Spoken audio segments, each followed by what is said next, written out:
Mari kita berdoa bersama-sama. Bapa di surga, kami berterima kasih untuk hari yang baru, di mana Tuhan menyediakan anugerah baru juga kepada kami. Terima kasih kami sudah beraktivitas, dan sore ini kami boleh kembali bertemu dari tempat yang berjauhan. Kami bersyukur untuk Ibu Shirley, keluarga yang sudah kembali ke Kamboja dengan selamat, dan dapat kembali belajar bersama-sama dengan kami. Sore hari ini kembali kami mohon belas kasihan-Mu ya Tuhan, untuk pembelajaran kami 1 jam ke depan. Biarlah Roh-Mu yang kudus yang mengajar kami, dan memberi kami pengertian, sehingga kami dimampukan untuk mempersembahkan hidup kami seutuhnya kepada Tuhan, sebagaimana Tuhan kehendaki. Kami tahu ini adalah satu pergumulan dan panggilan kami seumur hidup. Biarlah hari ini kembali Engkau beranugerah kepada kami ya Tuhan, meneguhkan hati kami untuk sekali lagi berani mempersembahkan seluruh hidup kami seutuhnya kepada Tuhan. Kami tidak memberikan sisa, tapi memberi seutuhnya. Berkati firman yang akan kami pelajari bersama-sama.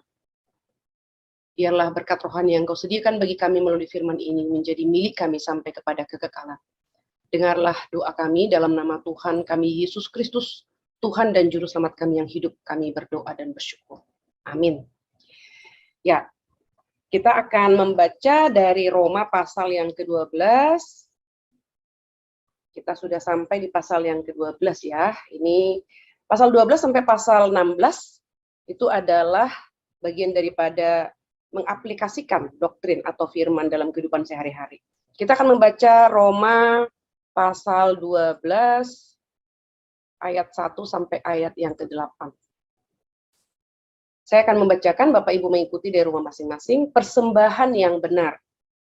Karena itu, saudara-saudara, demi kemurahan Allah, aku menasihatkan kamu, supaya kamu mempersembahkan tubuhmu sebagai persembahan yang hidup, yang kudus, dan yang berkenan kepada Allah. Itu adalah ibadahmu yang sejati. Janganlah kamu menjadi serupa dengan dunia ini, tetapi berubahlah oleh pembaharuan budimu, sehingga kamu dapat membedakan manakah kehendak Allah, apa yang baik, yang berkenan kepada Allah, dan yang sempurna.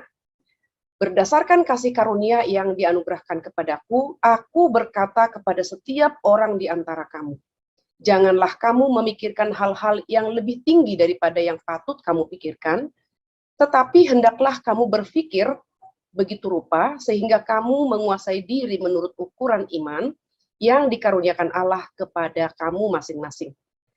Sebab sama seperti pada satu tubuh kita mempunyai banyak anggota, tetapi tidak semua anggota itu mempunyai tugas yang sama. Demikian juga kita, walaupun banyak, adalah satu tubuh di dalam Kristus. Tetapi kita masing-masing adalah anggota yang seorang terhadap yang lain. Demikianlah kita mempunyai karunia yang berlain-lainan menurut kasih karunia yang dianugerahkan kepada kita. Jika karunia itu adalah untuk bernubuat, baiklah kita melakukannya sesuai dengan iman kita. Jika karunia untuk melayani, baiklah kita melayani. Jika karunia untuk mengajar, baiklah kita mengajar. Jika karunia untuk menasehati, baiklah kita menasehati. Siapa yang membagi-bagikan sesuatu, hendaklah ia melakukannya dengan hati yang ikhlas. Siapa yang memberi pimpinan, hendaklah ia melakukannya dengan rajin. Siapa yang menunjukkan kemurahan, hendaklah ia melakukannya dengan sukacita. Sedemikian jauh perikop yang akan kita baca, yang akan kita bahas pada sore hari ini. Kita akan masuk ke dalam materi ya Bapak Ibu. Di dalam pasal 12 ya, merupakan titik balik dari pasal yang baru ya. Jadi di dalam ayat yang pertama tadi kita sudah membaca karena itu. Ya, ini menjadi kata-kata awal dari Rasul Paulus memulai dari pasal 12 ini. Paulus ingin memberi garis besar ya kehidupan Kristen yang seharusnya terlihat akibat pengenalan dan keyakinan pada Injil yang telah dia jelaskan sebelumnya. Jadi dari pasal 1 sampai pasal 8, Paulus sudah menjelaskan tentang manusia berdosa dan bagaimana manusia berdosa dapat diperdamaikan dengan Allah. Pasal 9 sampai pasal 11, Paulus telah mengajarkan doktrin pilihan, kedaulatan Allah. Pasal 12 sampai pasal 16 ini, pasal 16 yang akan kita pelajari minggu-minggu ke depan, itu adalah aplikasi atau penerapan doktrin dalam kehidupan sehari-hari. Maka ayat yang kedua adalah rangkuman tentang kehidupan Kristen. Ayat yang kedua, janganlah kamu menjadi serupa dengan dunia ini, tetapi berubahlah oleh pembaharuan budimu, sehingga kamu dapat membedakan manakah kehendak Allah, apa yang baik, yang berkenan kepada Allah, dan yang sempurna. Jadi ayat yang kedua ini ya, di sini mengajarkan kepada kita yang tidak boleh, yaitu serupa dengan dunia ini, yang boleh diubahkan oleh pembaharuan akal budi, dan hasilnya adalah pengenalan akan kehendak Allah. Jadi apa yang menjadi motivasi bagi kehidupan Kristen? Ya, di dalam ayat yang pertama kita melihat 3 motivasi utama yang dirangkum dalam 3 kata. Yang pertama itu adalah karena itu. Ya, kata karena itu menunjukkan bahwa kita memberi diri kita kepada Allah. Karena itu, saudara-saudara, demi kemurahan Allah, aku menasihatkan kamu supaya kamu mempersembahkan tubuhmu sebagai persembahan yang hidup, yang kudus, yang berkenan kepada Allah. Memberikan diri kita kepada Allah dengan alasan yang jelas dari pasal 1 sampai pasal 11. Karena itu. Jadi karena itu kata itu adalah ayat 1 sampai ayat 11. Karena kita telah dibenarkan oleh kasih karunia melalui iman kepada Kristus. Karena kita sudah dipilih, kita sudah diadopsi, kita sudah dibenarkan, kita sudah dijadikan anggota keluarga Allah, dikatakan karena itu.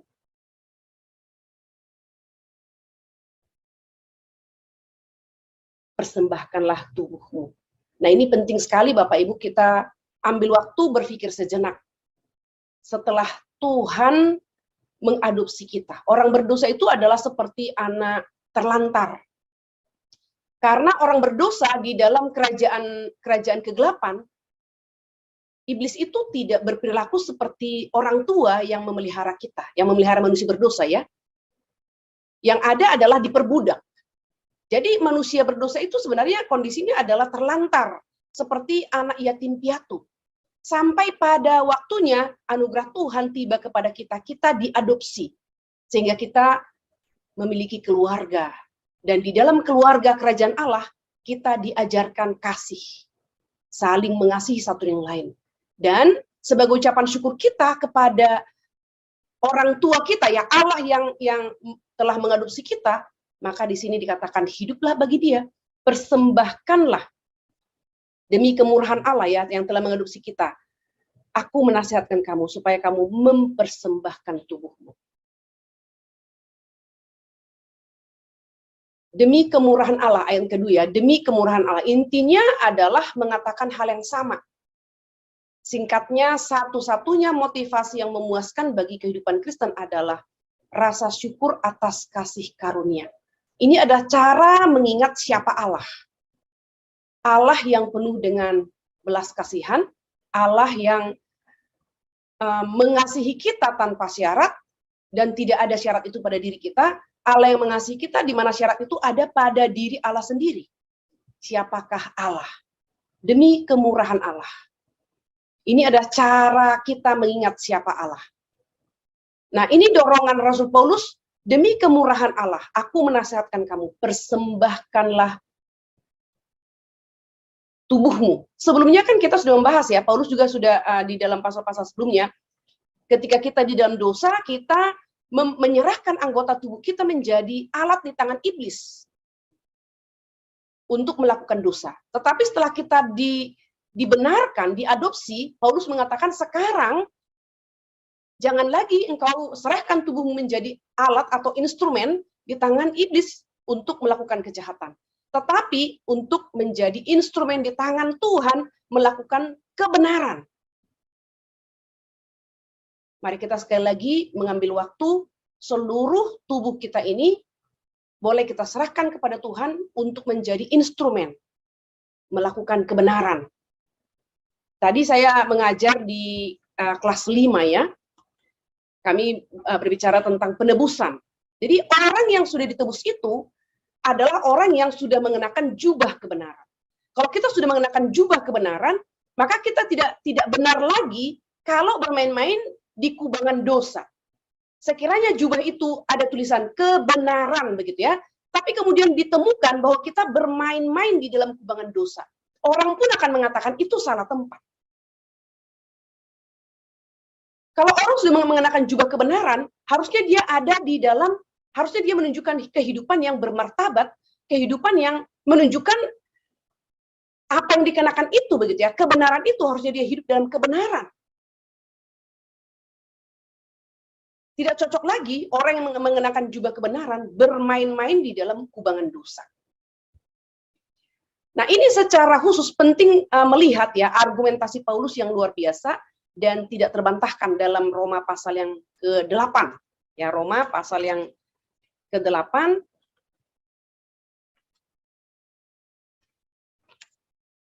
demikianlah sekarang kita tidak ada lagi penghukuman, itu ayat 1 ya, bagi mereka yang ada di dalam Kristus Yesus, hidup oleh roh.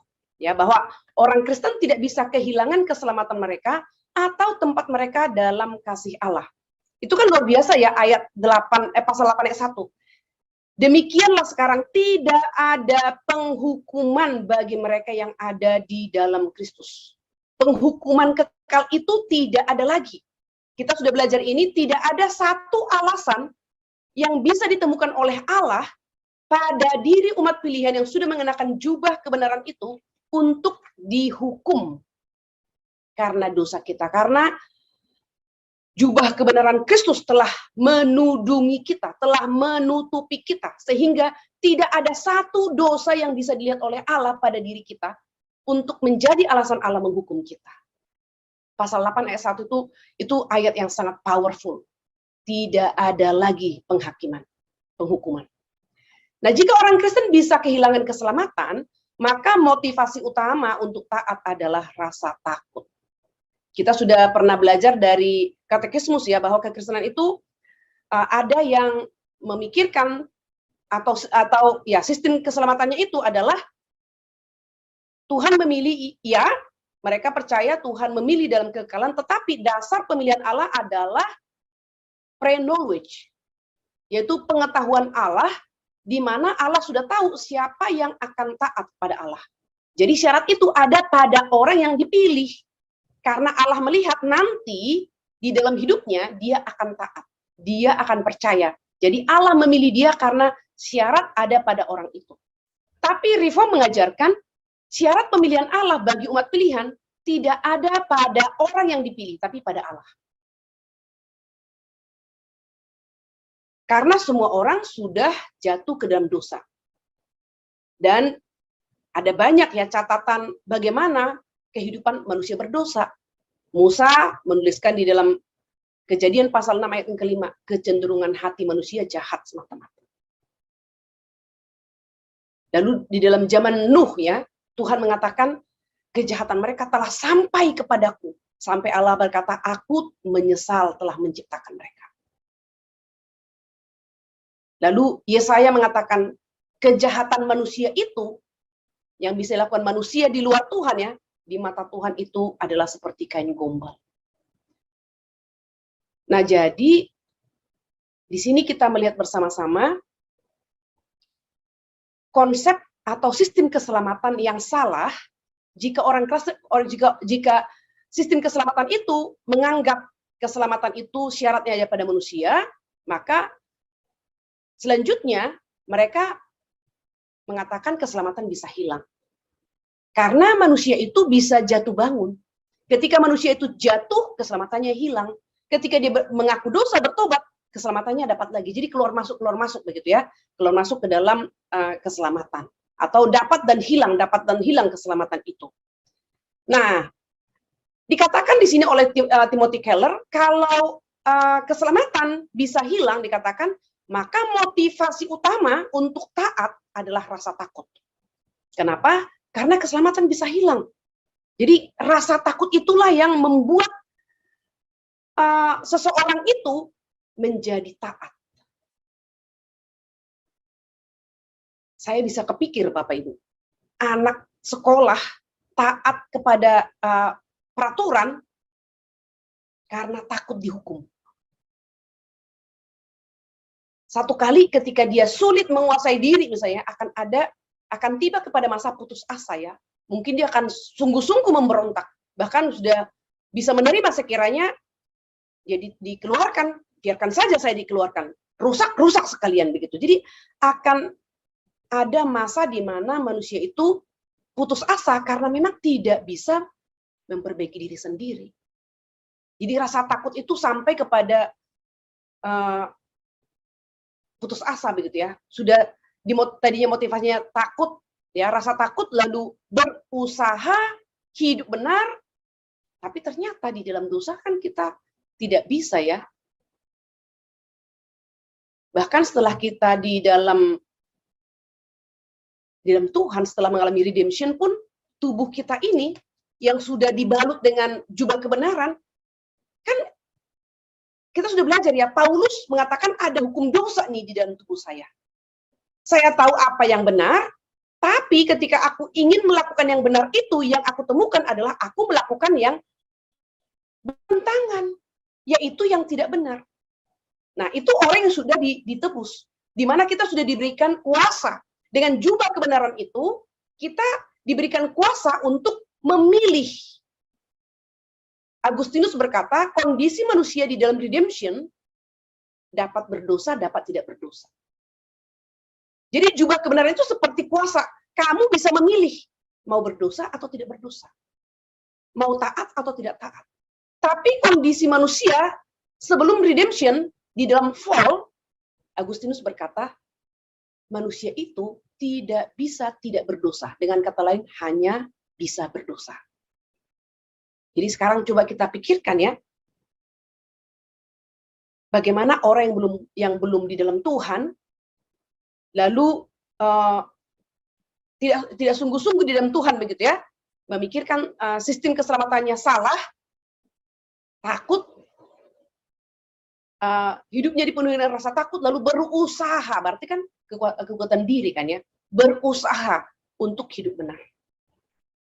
Maka impossible, ya. Anak murid saya mengatakan, Bu, apa mungkin, ya, kita bisa hidup satu hari tanpa berdosa? Saya katakan iya dan tidak. Kalau mungkin, itu berarti kita sungguh mengalami kepenuhan Roh Kudus dan kita terus taat dipimpin Roh Kudus. Perkataan kita awas-awas, pikiran kita awas-awas, perbuatan kita awas-awas. Itu pertolongan Roh Kudus, mungkin. Tapi tadi iya dan tidak, ya. Iya bisa, tidak itu. Ya karena tadi, ya, ada hukum dosa dalam diri kita. Masih tarik-menarik. Nah, orang bukan Kristen umumnya tidak percaya pada murka Allah sehingga tidak merasa takut. Nah, ini lagi, ya, kalau orang Kristen tadi yang salah sistem keselamatannya, ketaatan itu didorong oleh rasa takut. Tapi orang yang tidak percaya kepada Allah dan tidak percaya ada kehidupan setelah kematian, maka tidak ada rasa takut. Mereka berkata aja, makan, minum, nikmati. Karena besok kita akan mati. Kalau sudah mati, nihil. Maka tidak ada rasa takut. Nah, tapi kan iman Kristen tidak mengatakan demikian, kan, ya. Kehidupan kita ini ada kontinuitasnya, ada keberlanjutannya. Ada eskatologi. Dan itulah yang kita harapkan. Itulah yang menjadi penghiburan bagi kita. Bahwa hidup yang sementara ini, di dalam dunia yang berdosa ini, kita mengalami banyak sengsara. Maka kita memikirkan di seberang sana, ada rumah yang telah disediakan. Hari Senin yang lalu, ya, hari Senin, saya pergi ke rumah duka, 2 tempat. Di malam itu, satu ikut kebaktian, satu hanya singgah sebentar begitu. Tapi yang di dalam rumah duka yang dalam kebaktian itu ada satu kesaksian yang sangat indah sekali di mana seorang bapak ya, yang almarhum ini bapak, seumur hidupnya belum beriman kepada Tuhan. Tapi ketika beliau sakit, dan di dalam sakit itu, jadi beliau sudah sepertinya ya, dari kesaksian itu, anggota keluarga itu sudah mengajak ikut ke gereja sepertinya ya, sudah banyak mendengarkan Injil, tapi belum memutuskan untuk percaya dan dibaptis. Maka ketika beliau divonis penyakit kanker begitu ya, dipanggil ya, mereka saudara katanya sangat kompak dan memang sangat nampak ya di dalam kebaktian duka itu, mereka sangat kompak saling memperhatikan satu yang lain, dipanggil ya, saudara yang perempuan yang mungkin yang sangat banyak mengomunikasikan Injil kepada beliau. Dikatakan, saya berpikir, dia katakan, kalau Yesus yang baik itu mau mati bagi orang berdosa seperti saya, orang jahat seperti saya mau percaya kepada dia. Wah, saya mendengarkan itu luar biasa ya. Itu pekerjaan Roh Kudus, Bapak Ibu. Kalau Yesus, Allah yang menjadi manusia itu, rela mati untuk manusia berdosa, dia rela sengsara di atas kayu salib, saya percaya dia mau mati bagi saya. Saya mau percaya dan menerima dia sebagai Tuhanku, Juru Selamatku satu-satunya. Lalu kakaknya hati-hati. Jangan sampai karena si Koko ini sakit, mau percaya kepada Tuhan, lalu berharap disembuhkan gitu ya. Lalu si dedeknya ini bicara pahit. Kok, jangan sampai ya Koko mau percaya kepada Tuhan Yesus karena mau sembuh. Karena bisa jadi tidak sembuh. Dan kalau kita percaya kepada Tuhan, tidak berarti kita hidup akan baik-baik saja. Percaya kepada Tuhan, kita bisa sakit, kita bisa kanker, kita bisa kolaps, dan lainnya. Si Kokonya mengatakan, saya mengerti. Saya menerima. Sekiranya pun setelah saya beriman kepada Kristus, saya tidak disembuhkan. Saya menerima. Hati saya sekarang sangat terbuka mau percaya kepada Tuhan Yesus. Dan sekali lagi diyakinkan oleh adiknya ya, jemaat reform ya, adiknya. Kok jangan sampai salah loh. Jangan sampai pengharapannya salah. Kokonya mengatakan, tidak, saya sungguh yakin. Adakah yang bersedia membaptis saya? Lalu diproses dan seterusnya. Dalam waktu 2 tahun, ya kemarin itu Tuhan memanggilnya. Tetapi kesaksian yang panjang itu, sungguh saya sendiri melihat bahwa anugerah Tuhan ketika tiba pada diri seseorang, itu menjadi sangat indah sekali. Kekerasan hati seperti apa itu menjadi lembut. Pintu yang tertutup disegel itu bisa terbuka. Anak kelas 5 Calvin, saya kasih mereka proyek akhir buat video penginjilan begitu. Tadi saya baru membaca skripnya mereka, saya bilang bawa ke saya supaya saya koreksi dan seterusnya. Mereka membuat skrip setelah BCN. Jadi mereka karena mungkin ikut BCN ya, lalu mereka mengatakan setelah BCN kami mengalami perjumpaan dengan Tuhan dan kami didorong untuk memberitakan Injil Tuhan. Lalu kami berpikir, siapakah yang akan kami injili? Oh, kami ingat ada tetangga kami yang beragama Islam. Kami mengasihi dia dan kami mau kabarkan Injil kepadanya. Lalu pergi dalam skrip itu mereka pergi kabarkan Injil. Lalu ternyata ditolak. Wah, kami sedih karena kami ditolak. Nah, tapi kan tidak berhenti ya, terus lagi skripnya. Tidak lama kemudian ibu itu sakit. Lalu ibu itu karena kami hubungan baik, kami datang membesuk ibu itu, mendoakannya. Si ibu itu mengatakan, apakah kalian tidak menginjili saya lagi? Lalu kami katakan, loh, ibu kan tidak mau. Sekarang saya mau, ceritakan lagi Injil itu kepadaku. Dan hari itu, ibu itu percaya terima sebagai Tuhan dan Juru Selamat pribadi. Hati kami penuh sukacita. Nah, Bapak Ibu, saya juga membaca skrip anak-anak saya itu ya, anak-anak murid saya itu sangat senang sekali hari ini. Karena mereka konsepnya sudah dapat, lalu mereka memikirkan adanya tantangan dalam mengabarkan Injil. Mereka sedih, tapi kemudian mereka juga menjelaskan dalam skripnya itu ya, Bu, si ibu itu mengatakan setelah lahir baru, terima kasih ya, karena kalian mendoakan saya, menginjili saya, dan kalian tidak putus asa gitu ya.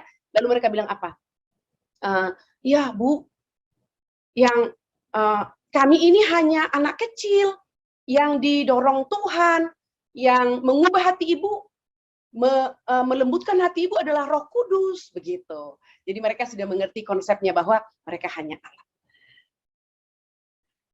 Tetapi kita tahu tentang murka Allah, kita ya orang percaya, sehingga jika orang Kristen percaya kita bisa lolos dari hukuman, maka rasa takutnya akan sangat besar. Ya, jadi orang percaya itu tahu tentang murka Allah, sedangkan orang yang tidak percaya tidak tahu tentang murka Allah. Jadi ketaatan karena rasa takut lebih negatif daripada positif ya. Jadi negatif itu berarti bicara tentang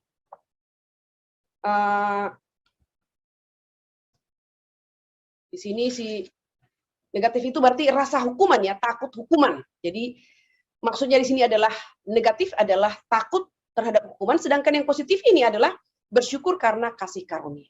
Jadi ketaatan karena rasa takut lebih negatif ya, takut hukuman daripada positif bersyukur karena kasih karunia. Jika rasa takut adalah motivasi utama kita taat, maka kita perlu melihat beberapa pengaruh di bawah ini. Ya, ada 3. Yang pertama, motivasi kita akan kehilangan kekuatannya dalam perjalanan waktu.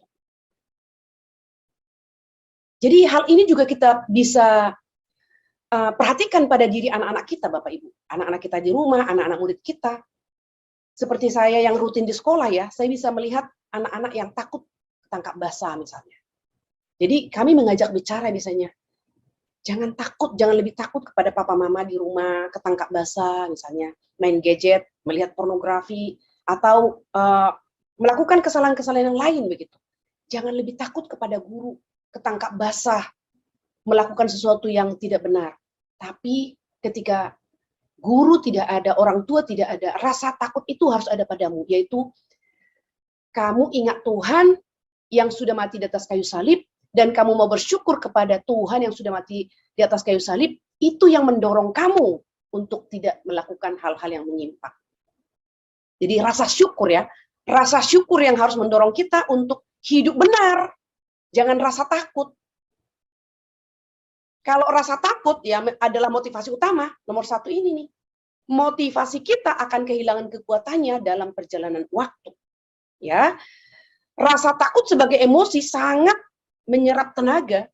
Rasa takut memang awalnya menggerakkan kita, tetapi pada akhirnya kekuatannya itu akan habis. Ya, orang yang hidup dalam ketakutan yang besar mengalami pengaruh mati rasa untuk sementara waktu. Perlahan-lahan orang itu akan menjadi terlalu lelah untuk peduli.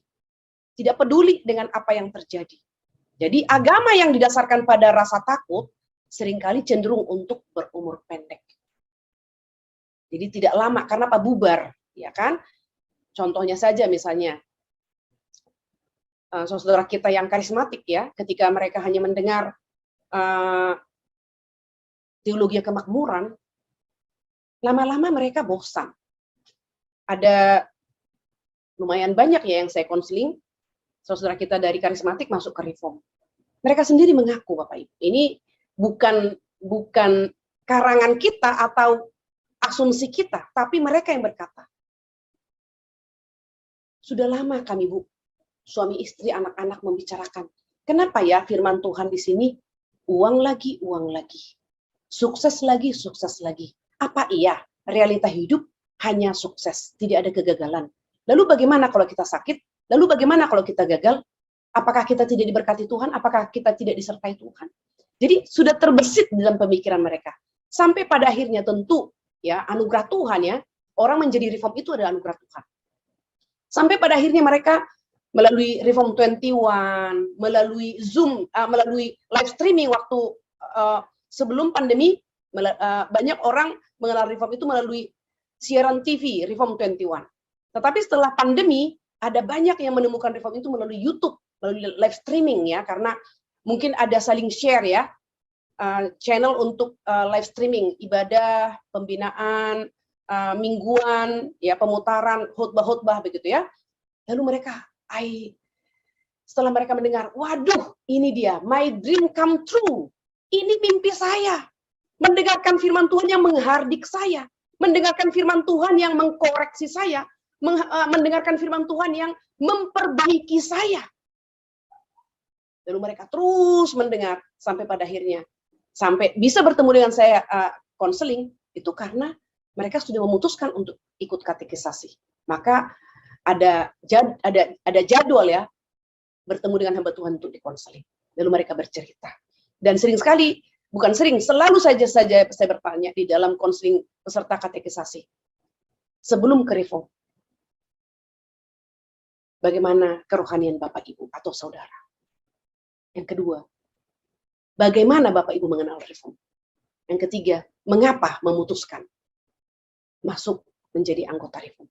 Dari 3 pertanyaan itu, saya akan melihat bagaimana Tuhan berkarya menuntun setiap orang dengan berbagai cara, dengan lika-liku hidup mereka, dan di sana saya melihat Tuhan memimpin mereka. Ada yang melalui satu kesulitan, kesakitan, kegagalan, atau juga ada juga melalui kesuksesan. Tuhan memimpin, Tuhan mengarahkan, Tuhan berjalan di depan. Jadi sekalipun mereka melewati lembah-lembah maut, bayang-bayang maut, saya katakan, kita terkadang tidak sadar Tuhan memimpin kita di depan. Dan mereka mengatakan, iya, sekarang kami baru melihat. Dulu kami tidak bisa melihat, tapi sekarang kami bisa melihat. Nah, jadi sesuatu yang sejati itu tidak akan pudar, ya, tidak akan hilang, tetapi itu seperti yang dikatakan emas bila dimasukkan ke dalam perapian. Itu akan menjadi sengsara dan menjadi berat ya, tetapi dia akan keluar dan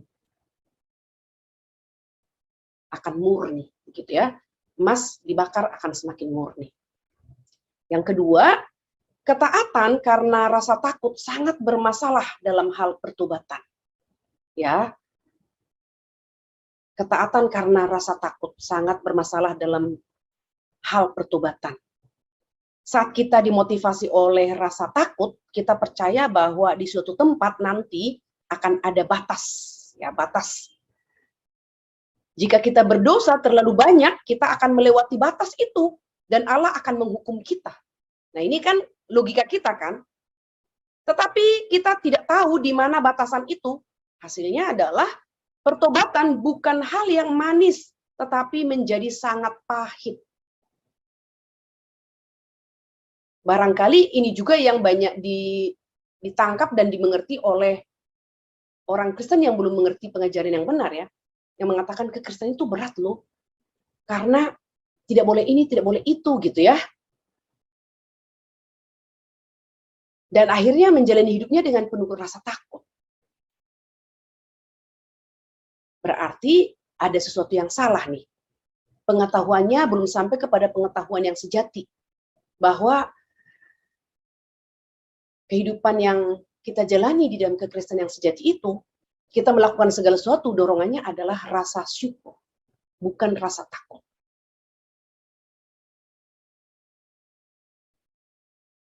Kita tidak lagi memikirkan beban hidup atau kesulitan yang harus kita tanggung karena iman kita, karena mengingat akan pengorbanan Kristus di atas kayu salib.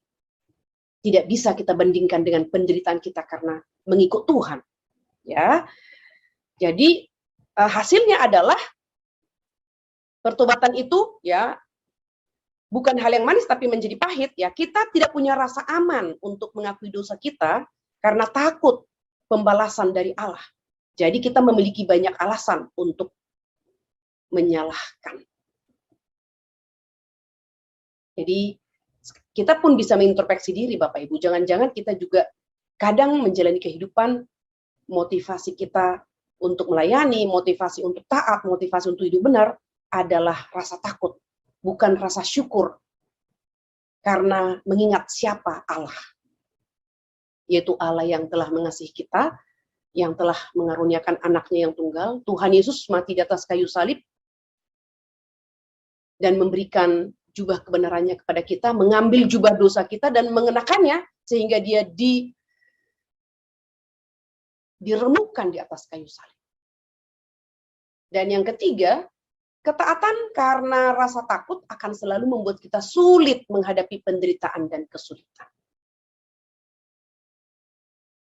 Orang yang takut akan berpikir, kalau dia ada dalam kesulitan ya, Allah sedang membalas saya. Allah meninggalkan saya. Saya mungkin sudah melewati batas sekali ya. Atau ini tidak adil. Saya sudah taat agar Allah memberkati saya. Nah, jadi ketaatan kita itu kita anggap menjadi satu syarat. Kalau kita taat, Allah memberkati. Kalau kita tidak taat, Allah akan murka, begitu kan? Nah, jadi ini bahayanya kalau kita memiliki konsep kita taat supaya keselamatan kita aman, gitu ya, supaya kita tidak kehilangan keselamatan, dan juga ketaatan kita tuh menjadi syarat Allah memberkati kita. Maka Paulus memberi kita papan loncatan bagi kehidupan Kristen dalam frasa yang sederhana, ayat 1. Karena itu, saudara-saudara, demi kemurahan Allah, aku menasihatkan kamu. Karena itu, demi kemurahan Allah. Lalu dia mendorong, ya Paulus mendorong saudara-saudara, mendorong orang Yahudi Kristen, non-Yahudi Kristen untuk melakukan dua hal. Tentu saja kita ada di dalamnya ya orang proses panjang zaman. Untuk melakukan dua hal, yaitu hal-hal utama dari kehidupan mengikut Yesus. Yang pertama, ayat 1. Mempersembahkan tubuhmu sebagai persembahan yang hidup. Ini dorongan Paulus kepada saudara-saudara seimannya. Orang Yahudi yang menjadi Kristen dan non-Yahudi yang jadi Kristen.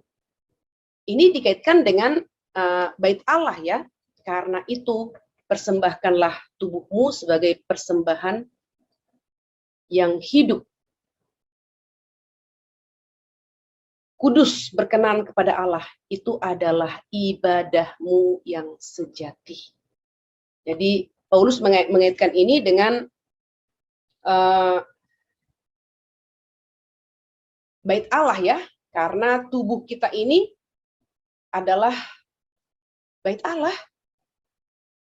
Ketika kita percaya terima Yesus sebagai Tuhan dan Juru Selamat pribadi, Roh Kudus masuk dan tinggal. Maka tubuh kita ini bait Allah. Ini Paulus menggunakan metafora ya, Paulus menggunakan istilah yang berkaitan dengan bait Allah ini, itu metafora di mana dia gunakan adalah orang yang ingin beribadah di bait Allah datang dengan membawa persembahan. Ya, membawa persembahan. Di dalam perjanjian lama, sebagian dari persembahan itu adalah korban penghapus dosa. Salah satu korban penghapus dosa. Di mana orang tersebut akan menumpahkan darah korban persembahan dan meminta pengampunan. Jadi korban penghapus dosa. Yesus adalah korban penghapus dosa kita. Inilah yang ingin dikatakan oleh kitab Ibrani ya.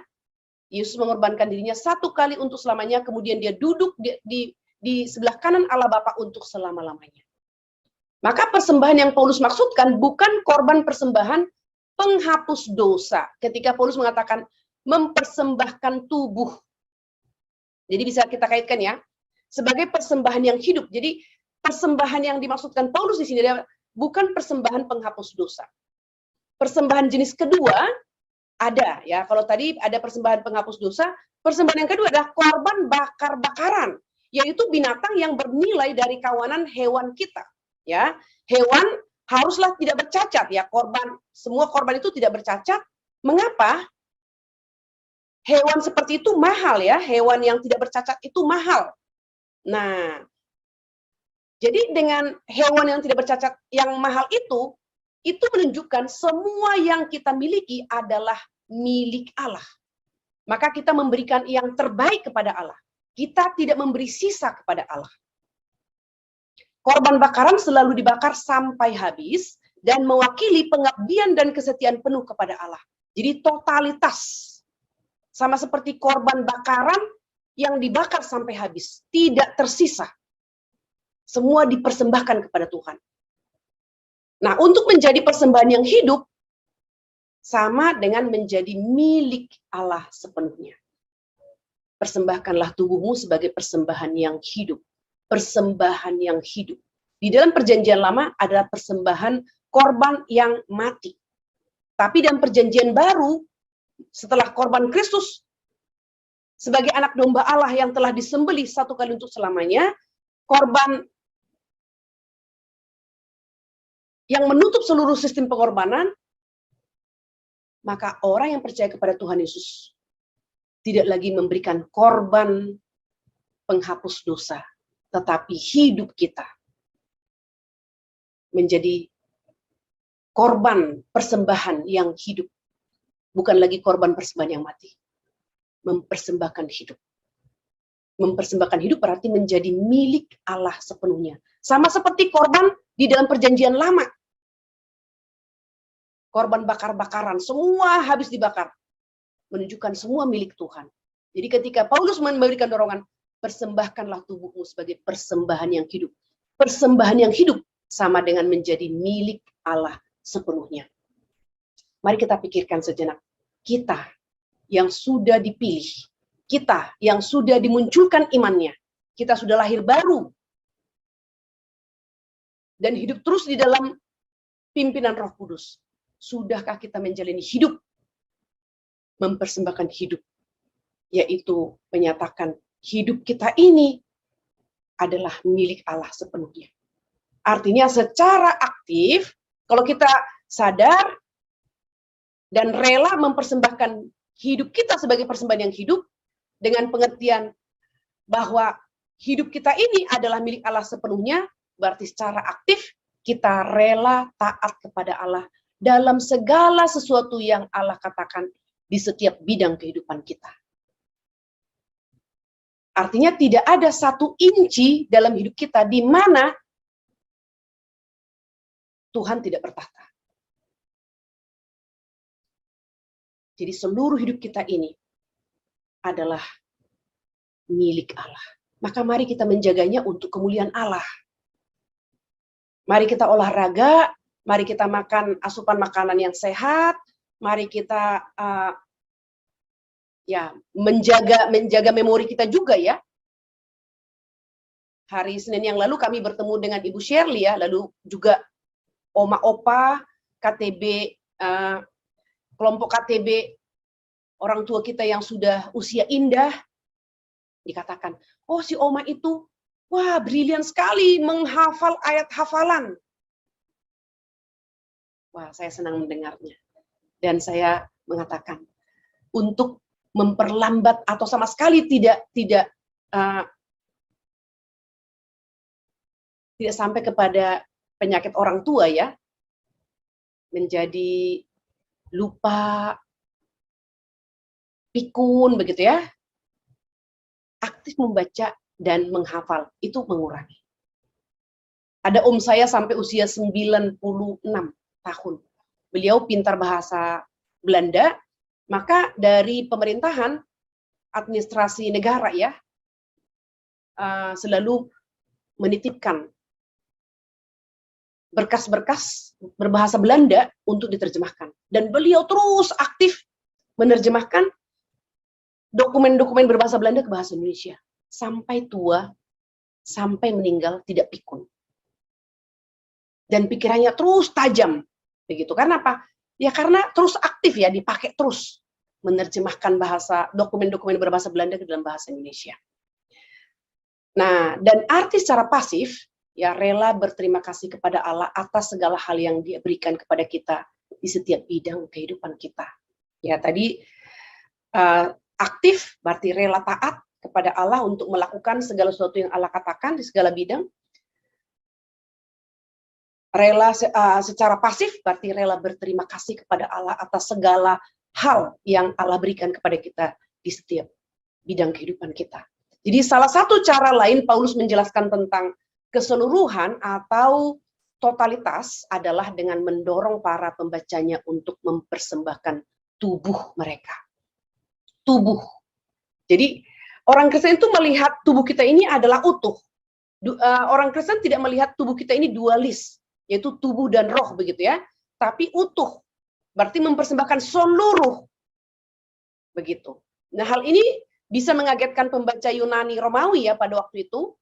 Karena konsep yang mereka percaya adalah tubuh ini jahat, yaitu negatif. Tubuh ini penjara jiwa. Sedangkan kekristenan menganggap tubuh dan jiwa itu baik. Jadi orang Yunani mengatakan pada waktu kita mati, maka sesuatu yang jahat itu berhenti dan lepaslah jiwa atau roh yang terkurung di dalamnya. Jadi jiwa dan roh itu menurut orang Yunani itu baik. Maka kapan yang baik ini bisa lepas dari penjara tubuh yang jahat ini? Pada waktu mati. Tapi kekristenan tidak setuju dengan konsep Yunani. Karena kita percaya Kristus mati untuk kita secara utuh ya. Kristus tidak hanya mati untuk tubuh, untuk jiwa roh kita. Itu sebabnya ada kebangkitan karena tubuh kita ini penting, maka kita harus merawat tubuh kita, Bapak Ibu. Ya. Paulus ingin mengatakan tubuh dan jiwa adalah satu kesatuan yang harus dipersembahkan kepada Allah. Jadi dipersembahkan secara utuh ya. Nah, ayat 1 mempersembahkan tubuh sebagai persembahan yang hidup. Di sini kita lihat si John Stott ya mengatakan, saya akan membacakan bagi Bapak Ibu. Paulus dalam penjelasannya dikatakan dalam pasal 3 ayat 13, dalam penjelasannya mengenai kerusakan manusia. Coba kita lihat pasal 3 ayat yang ke-13. Pasal 3 ayat ke-13, kerongkongan mereka seperti kubur yang ternganga, lidah mereka merayu-rayu, bibir mereka mengandung bisa. Ya, jadi di dalam pasal 3 ayat 13 ini mengatakan bahwa itu terlihat melalui tubuh kita ya. Ya enggak? Kerongkongan mereka seperti kubur ternganga, lidah mereka merayu-rayu, bibir mereka mengandung bisa. Semua itu kan berkaitan dengan tubuh ya. Dalam mulut yang berkata dusta, lidah yang menyebar racun, dan mulut yang mengutuk dan mengucapkan kepahitan, dalam kaki yang cepat menumpah darah, dan mata yang tidak mau melihat Allah. Nah, berlawanan dengan itu, ya, kekudusan orang Kristen melihat dalam berbagai perbuatan dari tubuh itu, jika kita perlu mempersembahkan tubuh kita kepada Allah sebagai alat kebenaran. Di dalam ayat pasal 6, kita lihat di dalam pasal 6, ayat yang ke-13. Dan janganlah kamu menyerahkan anggota-anggota tubuhmu kepada dosa untuk dipakai sebagai senjata kelaliman, tetapi serahkanlah dirimu kepada Allah sebagai orang-orang yang dahulu mati, tetapi yang sekarang hidup.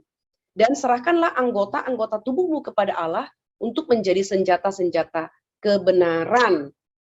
Ayat 16.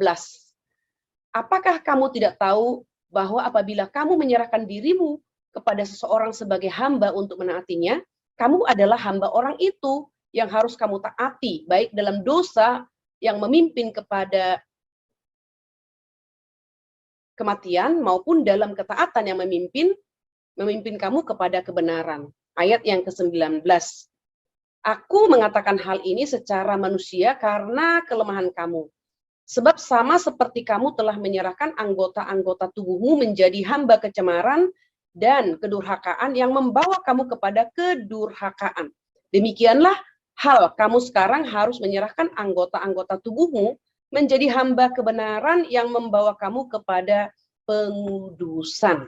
Nah, jadi di sini John Stott melanjutkan, maka kaki kita akan berjalan dalam jalan Allah. Bibir kita akan berbicara kebenaran dan menyebarkan Injil. Lidah kita akan mendatangkan pemulihan. Tangan kita akan mengangkat mereka yang jatuh. Tangan kita akan memeluk yang kesepian dan yang tidak dikasihi.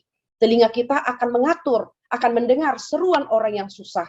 Dan mata kita akan memandang dengan rendah hati dan sabar kepada Allah. Jadi di sini John Stott ya memberitahukan antara tubuh dan roh kita itu adalah utuh begitu. Jadi tidak ada pembedaan. Jadi kata hidup bisa berarti bahwa persembahan ini adalah sesuatu yang terus-menerus. Ya kan? Karena masih hidup kan? Persembahkanlah tubuhmu sebagai persembahan yang hidup. Artinya terus-menerus Bapak Ibu. Kalau persembahan mati kan selesai ya. Tapi persembahan hidup juga bisa kita mengerti terus-menerus. Every day. Setiap hari ya. Kata persembahan sebenarnya berarti membunuh. Ya, persembahan itu dalam paradigma orang Israel dalam Perjanjian Lama, persembahan itu berarti ada sesuatu yang dibunuh ya. Persembahan itu sebenarnya berarti membunuh. Bisa juga disebut korban yang hidup.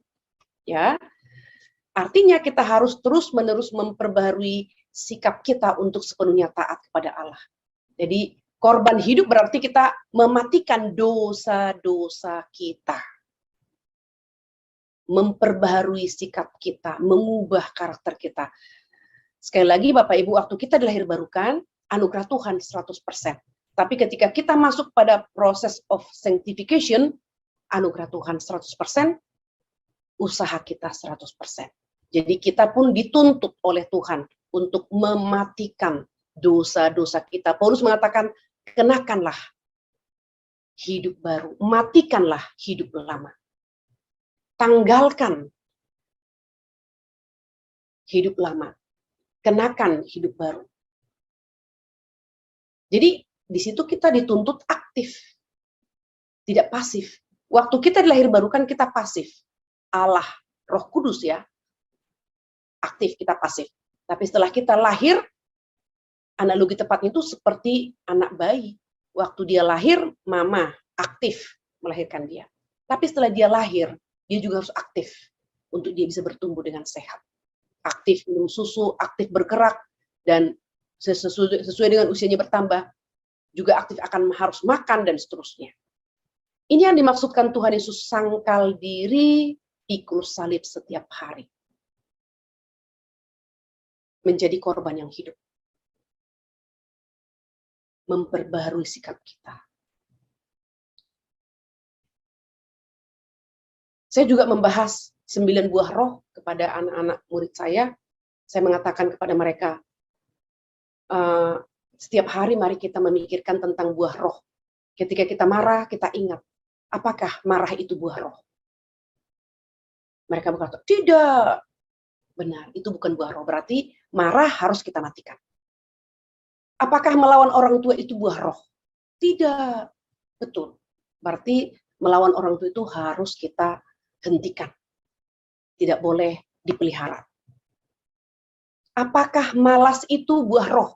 Tidak. Ya, mereka jawab. Saya bilang, benar. Maka jangan malas-malas belajar. Dan saya lanjutkan lagi ya, kehidupan-kehidupan anak-anak yang biasanya adalah yang bertentangan dengan firman Tuhan. Inilah hidup kudus, ya, mempersembahkan tubuhmu sebagai persembahan yang hidup.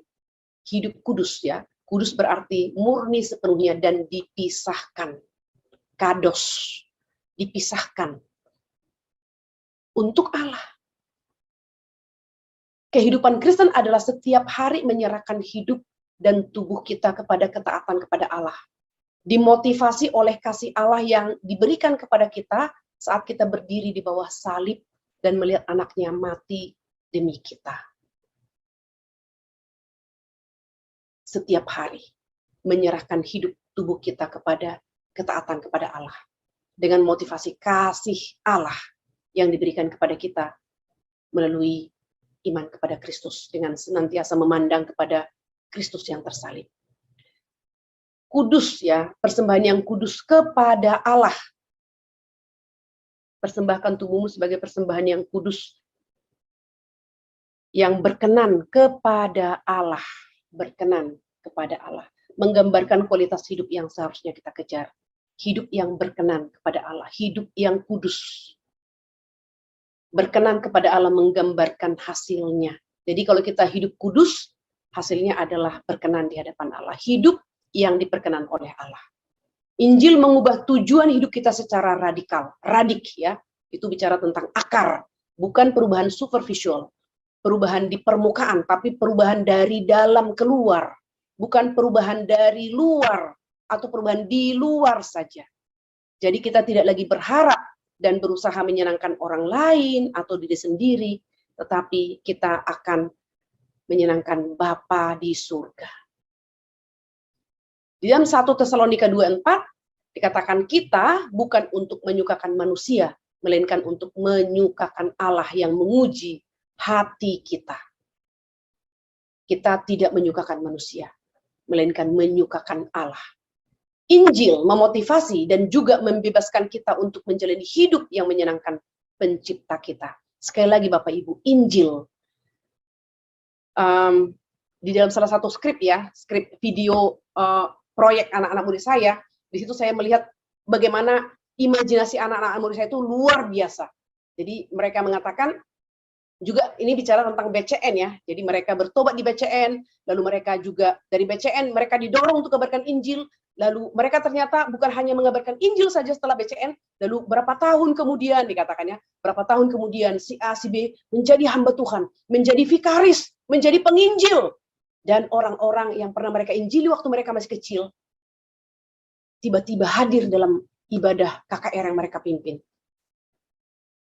Si A, si B yang sudah menjadi vikaris dan penginjil besar, kaget bertemu dengan orang yang pernah mereka injili waktu kecil. Dan berkata, "Ibu, mengapa ibu ada di sini?" Lalu ibu mengatakan, "Aku datang untuk mendengar khotbahmu. Dan sekarang melalui khotbah yang sudah aku dengar, yang sudah kau beritakan, aku percaya bahwa Yesus adalah juru selamat satu-satunya." Saya membaca itu Bapak Ibu, membaca skrip murid saya. Waduh, senang sekali. Jadi mereka sampai berpikir mereka akan menjadi penginjil besar. Dan luar biasa ya logikanya ya. Jadi waktu kecil pulang ke BCN, Bible Camp Nasional, mereka mengabarkan Injil. Orang itu menolak. Lalu mereka kehidupan jalan terus, berapa belas tahun kemudian mereka menjadi hamba Tuhan, menjadi penginjil, memimpin KKR, lalu bertemu dengan orang yang pernah menolak Injil. Dan hari itu orang ibu itu dikatakan, "Aku datang untuk mendengarkan Injil, khotbahmu, dan aku mengerti Yesus satu-satunya juru selamat."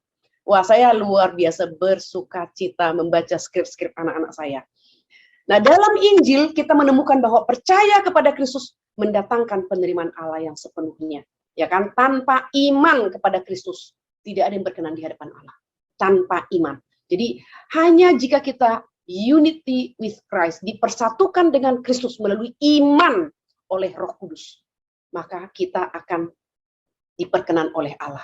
Roh Kudus mengubah hati kita dari orang yang pikirannya melawan Allah, dalam Roma pasal 8 ayat ke-7 ya. Kita lihat Roma 8 ayat yang ke-7. Sebab keinginan daging adalah perseteruan terhadap Allah, karena ia tidak takluk kepada hukum Allah. Hal ini memang tidak mudah baginya. Jadi keinginan daging adalah perseteruan dengan Allah, melawan Allah. Roh Kudus akan mengubah menjadi orang yang menginginkannya untuk mengasihi dan melayani Allah. Pasal 7 ayat yang ke-22. Pasal ayat 22. Sebab di dalam batinku aku suka akan hukum Allah. Jadi dirubah ya, yang tadinya menentang Allah, yang tadinya menjadi seteru Allah, sekarang mengatakan di dalam batinku aku menginginkan hukum Allah. Ayat yang ke-22 pasal 7. Sebab di dalam batinku aku suka akan hukum Allah. Jadi saat Allah melihat orang percaya, dia melihat Yesus dan ketaatan Yesus yang sempurna. Galatia 3, kita coba buka. Galatia 3 ayat 25 sampai ayat 27. Sekarang iman itu telah datang, karena itu kita tidak berada lagi di bawah pengawasan penuntun, sebab kamu semua adalah anak-anak Allah karena iman di dalam Yesus Kristus. Karena kamu semua yang dibaptis dalam Kristus telah mengenakan Kristus. Mengenakan, kita menggunakan istilah itu jubah kebenaran Kristus. Kita telah mengenakan Kristus. Ketaatan Kristus telah jubah kebenaran itu telah kita kenakan. Sehingga Allah melihat orang percaya yang sudah mengenakan kebenaran itu, Allah melihat Yesus dan ketaatannya. Sehingga Allah berkata kepada kita, apa yang dia katakan kepada Yesus? Kepadamulah aku berkenan. Jadi kita harus mengejar hidup yang diperkenan oleh Allah. Itu hidup kudus tadi. Persembahkan hidupmu, tubuhmu sebagai persembahan yang hidup setiap hari. Jika demikian Bapak Ibu, Allah akan berkenan ya. Allah akan berkenan kepada kita. Nah, karena Allah berkenan kepada kita, maka kita bisa hidup dalam cara yang menyenangkan Allah. Kita tahu bahwa ketika kita taat sebagai persembahan, kita menyenangkan Bapa kita di surga. Jadi kita rindu untuk menaati Allah, bukan bagi diri kita agar Allah menyelamatkan kita, tetapi keluar dari rasa syukur kepada Allah yang kita tahu sudah menyelamatkan kita. Jadi motivasi itu dari takut ya, rasa takut sekarang menjadi motivasi rasa syukur. Penerimaan Allah membebaskan kita untuk menjalani hidup yang diterima Allah. Kita adalah anak-anaknya melalui kasih karunia-Nya, dan memahami hal ini kita rindu untuk menyenangkan Allah. Sebuah ilustrasi yang membantu ya, seorang ayah, dikatakan dalam buku ini seorang ayah yang mengajar anaknya untuk main bisbol ya, memukul bola. Anak ini akan belajar, sekalipun dia gagal, kemudian dia akan terus berusaha. Kenapa? Karena ayahnya itu mengajar dia bukan berusaha untuk bisa memukul bola itu untuk dirinya sendiri, tapi dia tentu ingin menyenangkan ayahnya yang mengajar dia. Jadi ayat 1, Paulus berkata, hidup seperti ini adalah ibadahmu yang sejati. Ya, kita kembali ke Roma pasal 12 ya. Karena itu saudara-saudara, demi kemurahan Allah, aku menasihatkan kamu supaya kamu mempersembahkan tubuhmu sebagai persembahan yang hidup, yang kudus, berkenan kepada Allah. Itu adalah ibadahmu yang sejati. Artinya dalam bahasa Yunani, ibadah yang rasional, logikon, ya secara harafiah, logis. Yang pertama kita lihat, hanya dalam konteks kasih Allah lah, persembahan seluruh hidup kita bisa dianggap sebagai sesuatu yang rasional dan logis. Jadi berhubungan dengan ibadahmu yang sejati. Hanya dalam konteks kasih Allah lah, persembahan seluruh hidup kita bisa dianggap sebagai sesuatu yang rasional atau logis. Yang kedua, pemahaman yang jelas akan hal ini berarti satu-satunya tanggapan logis adalah dengan mempersembahkan hidup kita. Itu adalah ibadahmu yang sejati. Ya, tadi kita melihat ya, ibadah yang sejati, arti sejati itu adalah ibadahmu yang sejati di sini bahasa kata ibadah ya, ibadah yang rasional. Ibadahmu yang sejati itu ibadah yang rasional, yang logikon, yang logis, ibadahmu yang logis. Atau sesuatu yang logis ya, ibadahmu yang sejati itu adalah ibadah yang rasional. Nah, singkatnya saat kita melihat kasih Allah, selain mempersembahkan tubuh kita secara menyeluruh kepada Allah, merupakan hal yang tidak rasional. Ya, melihat kasih Allah selain mempersembahkan tubuh kita secara menyeluruh kepada Allah, merupakan hal yang tidak rasional. Jadi yang rasional, yang logis adalah kita mempersembahkan hidup kita secara utuh dan total kepada Allah. Itu baru logis. Jika kita memberi hidup kita sebagian atau setengah hati, kita tidak berpikir, ya, kita tidak melihat apa yang telah Yesus lakukan. Jika apa yang Yesus lakukan tidak menggerakkan kita atau tidak menghancurkan kekerasan jiwa kita, maka kita harus bertanya pada diri kita, apakah kita memang sudah memahami Injil dengan benar? Sekali lagi Bapak Ibu, kehidupan kita sehari-hari, mari kita pikirkan apa yang mendorong kita untuk berlaku benar. Jadi, hidup benar itu adalah kita melakukan segala sesuatu dalam aspek hidup kita itu benar. Itu namanya hidup benar. Sebagai ucapan syukur di hadapan Tuhan. Ya kan? Saya juga mengatakan itu kepada anak-anak saya. Kalau kita menyatakan hidup benar di hadapan Allah sebagai ucapan syukur kita, maka hidup benar itu adalah belajar dengan benar, berkata dengan benar, bergaul dengan benar, melakukan segala aktivitas dengan benar. Jadi semuanya kita lakukan dengan benar. Paulus sedang menjelaskan cara hidup yang radikal, cara ya. Ini membutuhkan pikiran yang telah diubah untuk menjalaninya. Jadi dia memberitahu kita ayat yang kedua, janganlah kamu menjadi serupa dengan dunia ini, tetapi berubahlah oleh pembaharuan budimu, sehingga kamu dapat membedakan manakah kehendak Allah, apa yang baik, yang berkenan kepada Allah, dan yang sempurna. Apa artinya? Ya, ada dua pola, ya, pola dunia ini dan pola dari kehendak Allah. Ya kan, tadi saya sudah mengatakan di dalam ayat yang kedua ini, yang tidak boleh adalah serupa dengan dunia ini, yang boleh adalah diubah oleh pembaruan akal budi. Hasilnya adalah pengenalan akan kehendak Allah. Jadi ada dua pola, pola dunia dan pola kehendak Allah.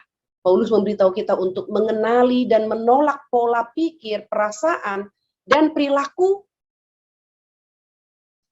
yang menjadi ciri dunia ini dan menerima kehendak Allah bagi seluruh hidup dan karakter kita. Jadi kata serupa dikontraskan dengan berubah. Ini menarik ya. Jangan menjadi serupa dengan dunia ini, tetapi berubahlah. Kata berubah itu adalah metamorfose, metamorfose ya. Itu metamorfosa itu adalah pelajaran kita dari kepompong menjadi kupu-kupu, kurang lebih bermetamorfose, berubah. Paulus menggunakan istilah yang sama di dalam 2 Korintus pasal 3 ayat 18. Mari kita membuka bersama-sama 2 Korintus pasal yang ketiga, ayat yang ke-8.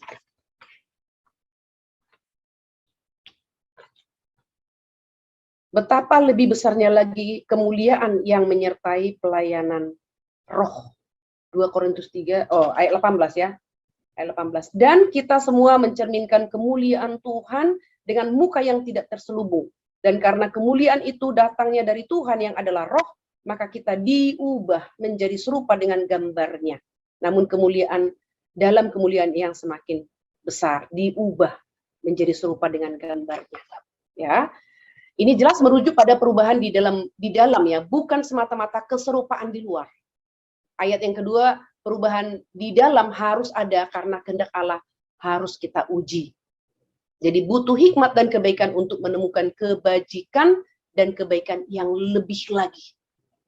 Nah, dalam ayat 2 ini Paulus sedang memberitahu kita bahwa kehidupan Kristen muncul melalui perubahan oleh pembaharuan budi, akal budi ya. Paulus tidak menjelaskan sepenuhnya apa artinya, tetapi ini penting karena ini adalah cara kita bisa diubah mengikuti pola Kristus. Ya, mungkin cara terbaik untuk memahami ini dengan melihat pembaharuan budi sebagai cara lain untuk berbicara tentang melihat kasih Allah dan menanggapinya dalam ibadah yang rasional, mempersembahkan tubuhmu sebagai persembahan yang sejati. Ya, budi kita perlu terbakar oleh kebenaran tentang Kristus. Ya, ini terkait dengan intelektual kita yang artinya memiliki kebenaran dari firman Allah yang diam dengan segala kekayaannya, Yohanes 3:16. Ini lebih daripada Efesus 4 ayat 23, di mana Paulus memberitahu kita untuk dibaharui di dalam roh dan pikiranmu. Dan ini mungkin berarti tidak hanya berpikir kebenaran, tetapi pengaruh yang mengatur pikiran kita ditata ulang. Jadi mindsetnya berarti ya, perubahan mindset. Maka kita harus terbuka, Bapak Ibu, dirubah ya. Dalam istilah modern, imajinasi ya, seseorang ditawan oleh Kristus, yaitu siapa dia dan apa yang telah Kristus lakukan, membakar imajinasi dan mengendalikan pikiran kita. Tetapi ini hanya terjadi ketika Roh Kudus menggunakan kebenaran di dalam kita dengan cara seperti itu, merubah. Ya, maka pikiran kita diperbaharui melalui firman dan roh akan menghasilkan pikiran yang kudus yang menggerakkan kita untuk mempersembahkan hidup kita.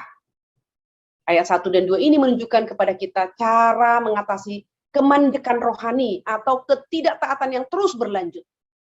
Cara agar hati kita bersukacita ketika mempersembahkan hidup kita sepenuhnya.